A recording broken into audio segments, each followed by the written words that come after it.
কি বন্ধুরা নিশ্চয়ই খুব মজা করছেন। সরস্বতী পুজো বলে কথা, বছরে একটা দিন, তাই না?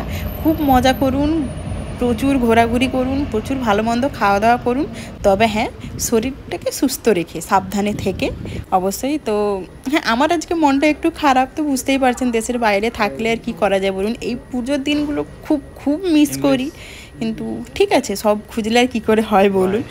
তো হ্যাঁ, তবে আমার এখানে না প্যারিসে একটা জায়গায় পুজো হচ্ছে, সরস্বতী পুজো, তবে যেতে পারিনি কারণ আমার বাড়ি থেকে অনেকটা ডিস্টেন্স, এতটাই মানে ওখানে না কয়েকজন ইন্ডিয়ানসরা মিলে ওই ছোট্ট করে যেমন হয় আর কি পুজো করছে, তো আমার বাড়ি থেকে এতটাই ডিস্টেন্স যে যাওয়াটা পসিবল না, তো তাই যেতে পারিনি। ভাবলাম আশেপাশেই একটু ঘুরে আসি, আর নেভিগো পাসও রিচার্জ করতে হবে, তাই ভাবলাম ভিডিওটা একটু অনই করি যে আপনার সাথে কথা বলে মনটা যদি একটু ভালো হয়, তাই না?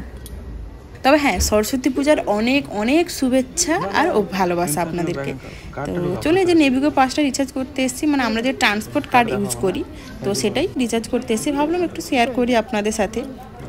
এই যে এখানে সব দেখাচ্ছে পিনকোড ফোড এগুলো করে, তবে এই যে নেভিগো পাসের না অনেক হিস্ট্রি আছে, তো কোথায় কিভাবে ইউজ করি আমরা, কতটা এরিয়া জুড়ে ইউজ করতে পারি, কিভাবে রিচার্জ করি, এগুলো সব একটা লং ভিডিওতে আপনাদের সাথে শেয়ার করব। আর আশা করছি আপনাদের ভিডিওটা ভালোই লাগবে, কারণ যে কোনো নতুন রকম জিনিস দেখতে বা শুনতে বেশ ভালোই লাগে, তাই না?